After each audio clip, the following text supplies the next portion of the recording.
Em tempos de sustentabilidade e busca por belezas naturais, o Sausalito Jungle Park é um paraíso onde você encontra tudo isso.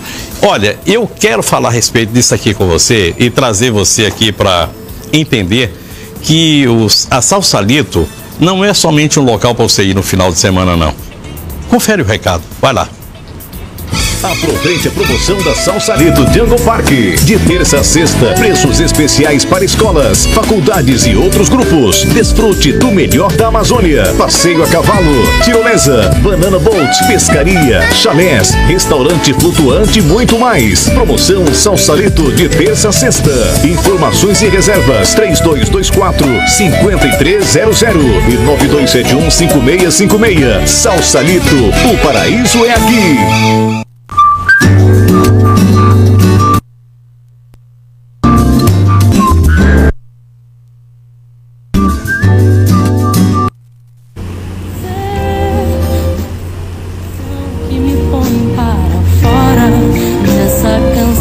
Boa noite, professor. Muito boa noite. Prazer em recebê-lo. Como é que foi o seu dia? Como é que foi, não? Como é que está sendo o seu dia? Que eu vi que você estava ali ainda, agarrado no celular, cheio de WhatsApp. É verdade isso.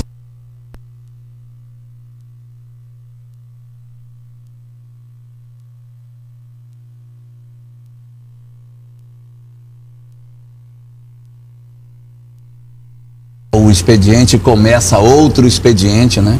Quando você encerra, né? Porque tem dia que nem encerra. Nesse final de semana eu acho que você não encerrou. Não, esse final de semana. Você ainda está na sexta-feira. Ainda estou. Como é que está, somente para a gente entender, como é que está o momento agora com a questão do ônibus, depois a gente vai para aquilo que nos interessa mais. Mas essa questão do ônibus que é pontual, como é que está a situação hoje? A Prefeitura solicitou da Justiça a decretação do estado de caducidade do processo. Caducidade do processo das empresas de ônibus. Significa o que é caducidade? Provar de que cláusulas contratuais não estavam sendo cumpridas e que por isso o contrato poderia ser rompido. Aí o contrato foi rompido e agora nós estamos trabalhando na questão da tomada da nova empresa que vai assumir esse processo. Agora, essa semana o sindicato decretou uma greve, queria paralisar hoje o transporte, mas a Justiça deu ganho para a Prefeitura, mostrando a essencialidade do serviço. E aí o que aconteceu? Foi dada uma multa de R$100 mil por dia, caso os ônibus não circulassem, considerando que eles deveriam ter pelo menos 80% de presença nas ruas. Resultado, ao invés de nós termos uma redução da frota, tivemos um aumento, porque com medo de ter uma multa de 100 mil dia, nós acabamos tendo um incremento em relação àquilo que estava acontecendo anteriormente, que a punição era muito menor, então as empresas acabavam operando com um quantitativo muito menor. Arriscava mais, né? Arriscava mais porque o valor da multa era menor. Com uma multa de 100 mil dia, foi melhor colocar um número maior de unidades na... Esse assunto se resolve quando, secretário? Você acha que essa nova empresa... Aliás, eu não entendi. Vocês vão tirar duas empresas para acabar com o monopólio e coloca uma. Não necessariamente uma. O processo é aberto. O prefeito poderia ter feito um chamamento público, mas ele preferiu dar mais transparência, abrindo para uma participação maior das empresas. Ele podia chamar direto alguém para prestar o serviço. Abriu. E aí, nas várias empresas que se ofereceram, uma se apresentou como a mais interessante, em termos de preço. E aí, agora nós estamos aguardando o fechamento dessa ideia para poder fazer a troca das empresas que estão prestando serviço hoje. Né? Isso deve ocorrer quando? Nós não temos ainda uma data fechada, porque tem ainda os prazos legais que têm que ser cumpridos. Existem 8 dias. Hoje encerrava um prazo, aí tem mais 8 dias para recurso. Nós estamos naquela fase processual em que não dá para a gente garantir muita coisa. Falar em garantia de absorção da mão de obra dessas empresas que estão saindo pela nova empresa, ocorre ou está dentro do acordo? Se é que existe algum acordo? É o mais razoável de acontecer, porque você vai aproveitar as pessoas que já trabalham nesse tipo de atividade e que conhecem esse mecanismo todo da prestação de serviço. Colocar pessoas que não sejam seria uma perda de tempo. É como na troca de empresas de vigilância, em que você acaba aproveitando os profissionais que já estão ali.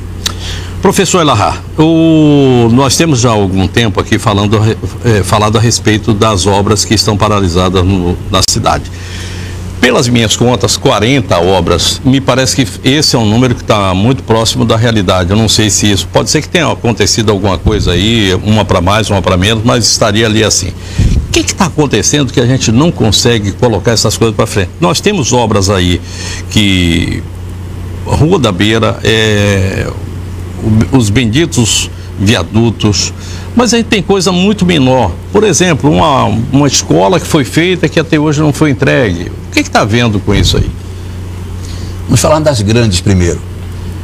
Os viadutos e a Rua da Beira são um processo único. Rua da Beira e viaduto compõem uma única peça que é sob responsabilidade do DENIT, por ser uma obra federal. Então o DENIT agora está com a responsabilidade, licitou ano passado a empresa que vai fazer o serviço e deverá retomar agora no verão o andamento dos trabalhos.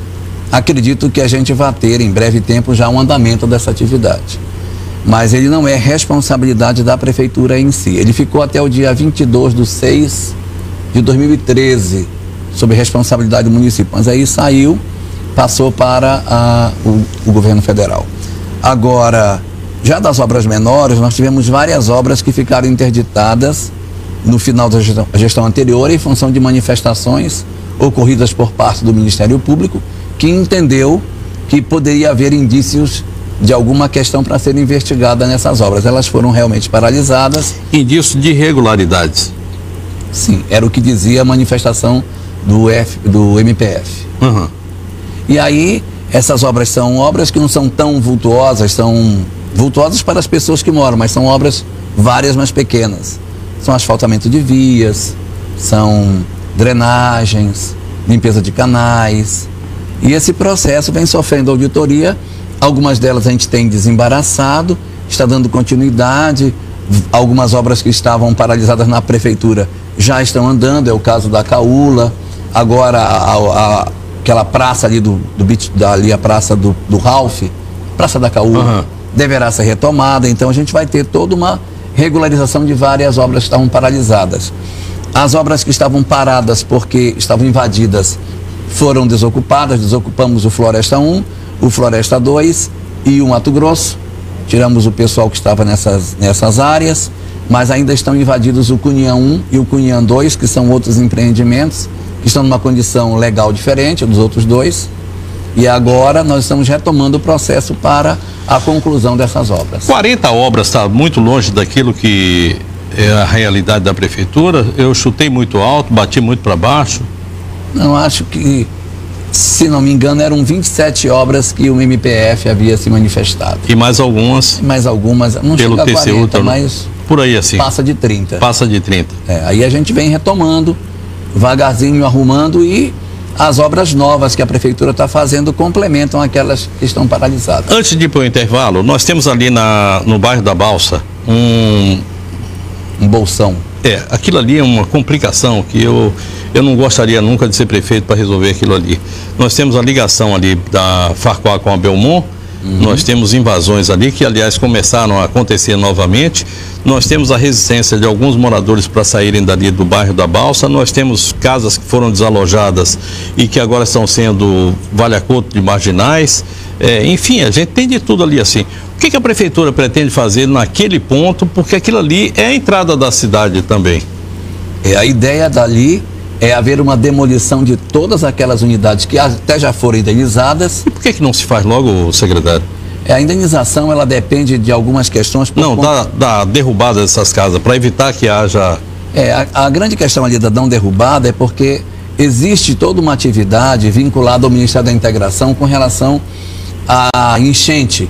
É como o restaurante popular, o shopping popular, a feira do produtor, o mercado de pescado, que são obras que foram fortemente atingidas e que o governo federal tem uma participação nesse processo de reconstrução da cidade. E aí naquela parte lá também houve, a enchente afetou, então o governo federal ele tem uma contribuição no processo de reconstrução. Eu sei que está faltando dinheiro lá em cima. Mas tem promessa, pelo menos? E tem a nossa bancada agindo para que esse dinheiro venha para cá? Tem a promessa da vinda. Nós encaminhamos ano passado o documento oficial que solicitava os recursos para várias metas, que foram as escolas, postos de saúde, novos distritos e tudo aquilo que foi afetado durante a enchente. Vários desses empreendimentos receberam um sinal verde da prefeitura para que eles pudessem ser retomados. Nós estamos aguardando agora a liberação do recurso para fazer. Enquanto esse recurso não chega, as obras não podem ficar paralisadas. Postos de saúde, escola do Baixo Madeira, nós pintamos e arrumamos todas para as crianças usarem, mas a gente sabe que algumas delas deverão ser desocupadas. Eu vou para o intervalo, vou deixar uma pergunta aqui. Eu me lembro que durante o período da enchente, você passava a maior parte do tempo fazendo as contas de quanto é que eu vou precisar pedir para recuperar tudo isso aqui. Verdade. Daquilo que você pediu, quanto já veio, quanto falta vir? Segura aí, eu vou para o intervalo com a imagem da cidade de Ji-Paraná, eu prometo que eu volto já já. O professor Jorge Elahá é o secretário de Planejamento da Prefeitura de Porto Velho, é o nosso convidado de hoje para a gente falar a respeito das travas aqui da cidade. Eu não aguento mais, eu acho que nem você também. Vamos lá.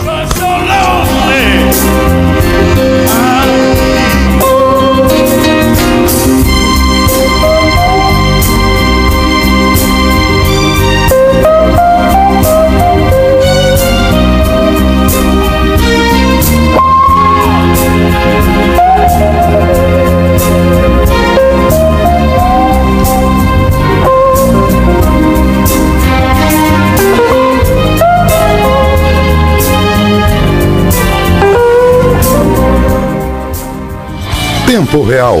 Oferecimento Romanel. Você é a joia. Romanel, o seu complemento. Ô Elahá, eu deixei uma pergunta aqui para você, o valor que você pediu, o valor que já veio e aquele que você acha que um dia virá. Esse número é um número difícil de ser apontado, porque algumas iniciativas ficaram no município, outras no estado.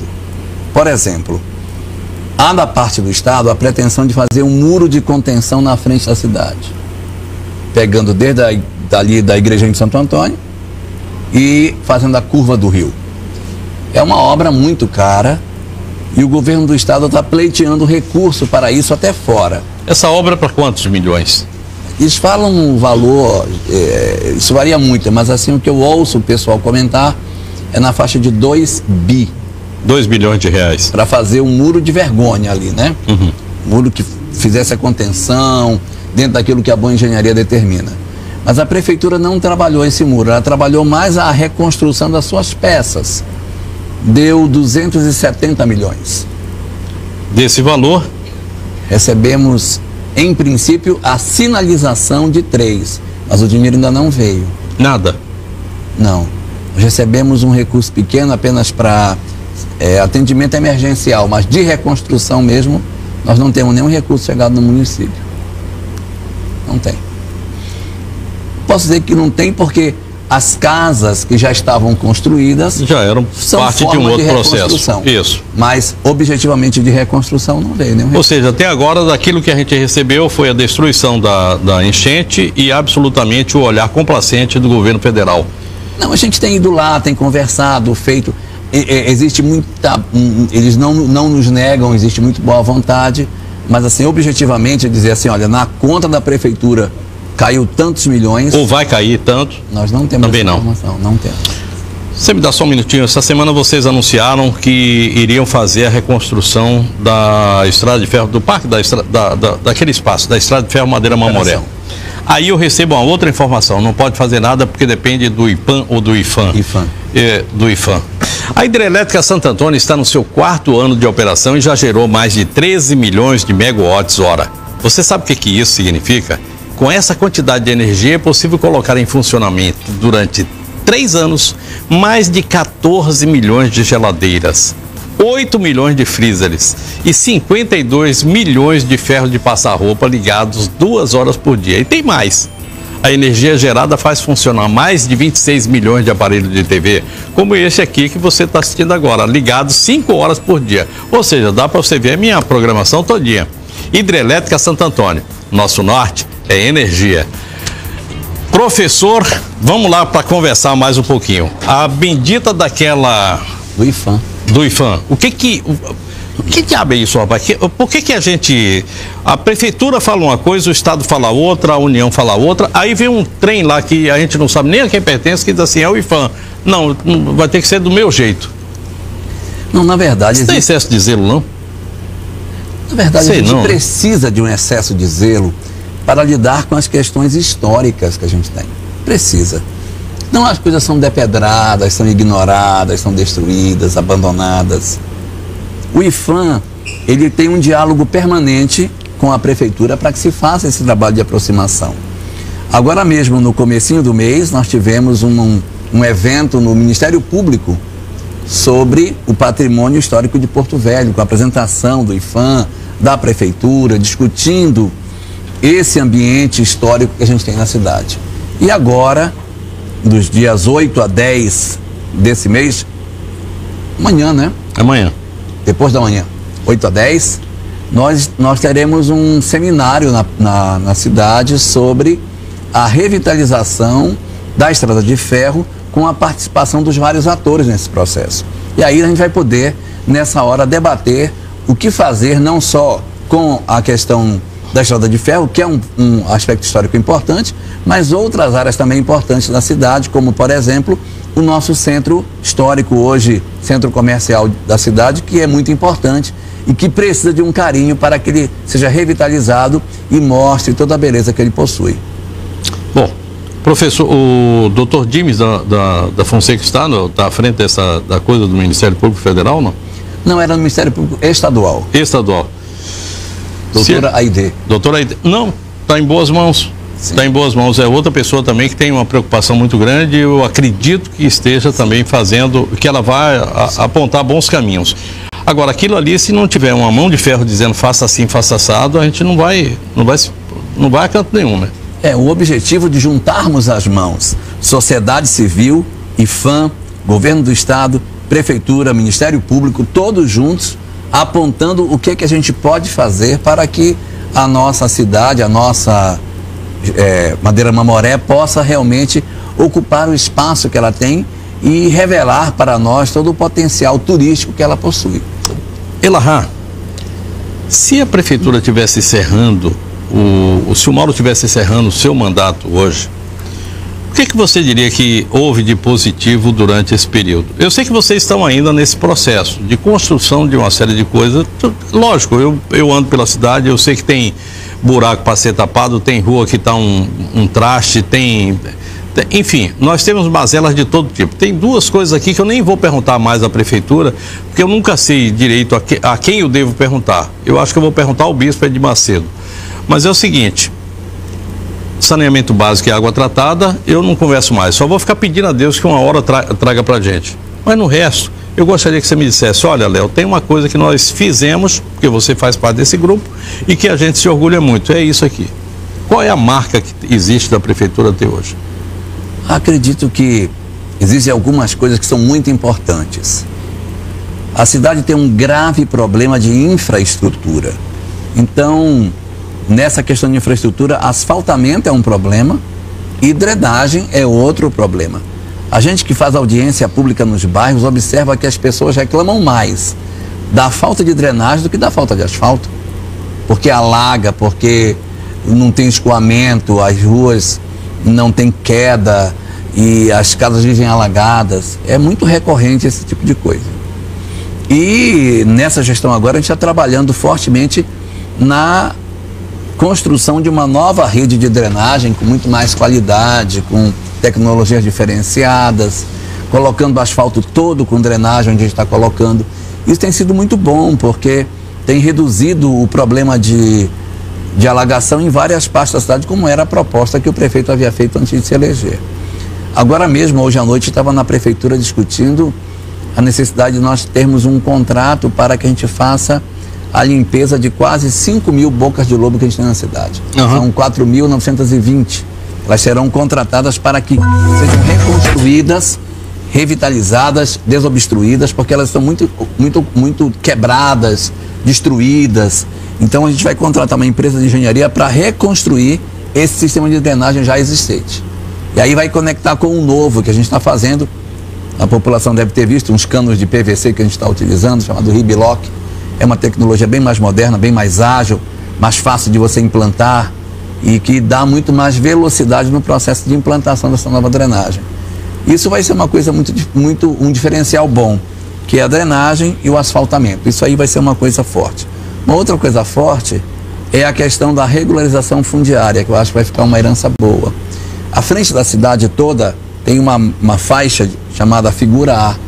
Essa figura A é um processo secular em que as pessoas ali moram na Arigolândia, no Areal, no Caiari, Triângulo. Na verdade são 3 figuras, né? A, B e C, né? Se eu não me engano. Isso. A figura A, nós conseguimos que a União passasse para nós. Nós estamos trabalhando nesse momento, fazendo o georreferenciamento de toda ela, para entregar os títulos para todas as pessoas que moram ali, para que elas sejam detentoras dos seus títulos de propriedade.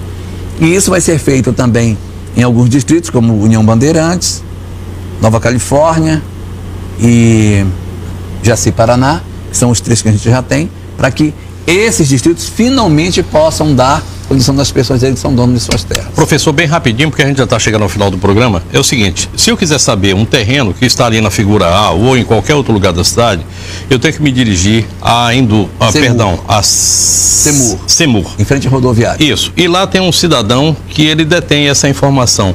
Por que essa informação não é colocada, aberta para todo o público? Se eu quero saber como é que está a situação no meu terreno, eu acesso lá um aplicativo e vejo como é que está a situação, quanto eu devo, tudo mais. Nós estamos ultimando esse aplicativo. Nós estamos trabalhando na construção de uma solução que vai ser via web, em que as pessoas poderão ter acesso a determinadas informações de caráter público, outras de caráter privado ficarão apenas de posse do município em si. Sim ou não? A questão lá dos... Não, é porque o tempo está acabando, mas é o seguinte, é aquela questão lá da área aqui do fundo da cidade, aqui na Zona Leste, que está lá em conflito, uma antiga terra do Militão. Como é que está aquela história? Está para se resolver agora? Vai ser resolvida? Houve um acordo entre o dono da terra e os moradores. Zona chacareira, né? Eles fizeram um acordo de pagarem um valor para o dono da área e as coisas se acalmaram por lá. Isso aí está calmo. A prefeitura entrou nisso aí? Precisa fazer alguma coisa? Mediando, fazendo a mediação. Está se resolvendo? Isso resolveu, assim. Professor, muitíssimo obrigado. Foi um prazer recebê-lo aqui. Você precisa vir mais vezes. Verdade. Tá? Não se ausente muito não, porque a gente sente sua falta. Tá bom, eu agradeço. Chegamos ao final de mais um Tempo Real e eu deixo uma frase para você refletir antes de dormir. Se todos soubessem o peso das palavras, dariam mais valor ao silêncio. Amanhã, às 7 da manhã, outras notícias no programa Novo Dia com Adilson Norato e Renata Bicária. Solta um rock de saideira aí. Eu desejo a todos boa noite, bom sono, bons sonhos, uma ótima e produtiva semana. No dia do beijo, beijo do Léo.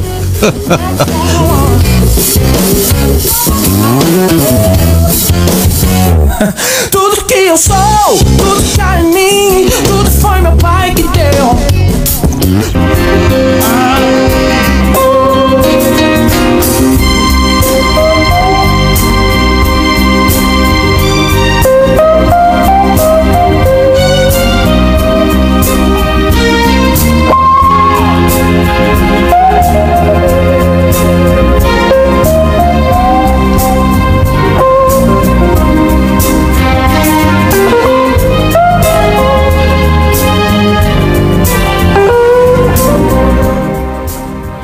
Tempo Real.